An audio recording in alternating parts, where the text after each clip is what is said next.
Shefik Neziri është shpallur i pafajshëm për keqpërdorim të autorizimeve ekonomike dhe mashtrim. Neziri akuzohet se i kishte shkaktuar dëm i shortakut të tij Ismet Sulejmani në vlerë 317.000 euro.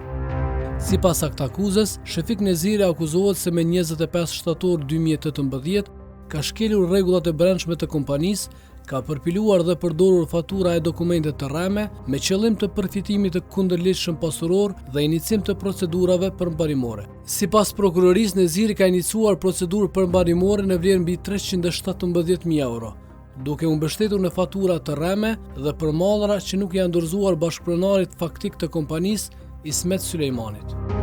I akuzuari Shefik Neziri me të dhëna personale si në shkresat të lëndës, lirohet nga akuza me çka kishte për të kryer veprën penale, keqpërdorim në autorizimeve ekonomike, mashtrimi nga ne 323 paragrafi 4, palët aktgjykimi në formë të shkruar të pranuar nga fatura ligjore, ku pala e pakënaqur ka të drejtë ankese ndaj këtij aktgjykimi në afat të 30 pas pranimit të njëjtit në gjykatën e apelit në Prishtinë.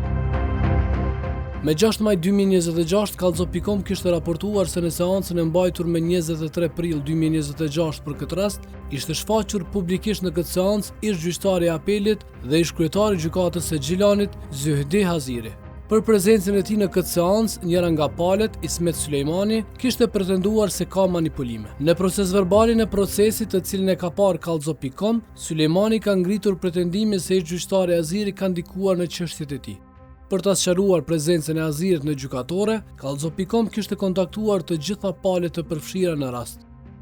Vetë Haziri kishte konfirmuar se ishte në proces, duke u arsyetuar se në atë rast ishte ulur në publik të asaj seance për shkak se po priste një ekspert gjyqësor.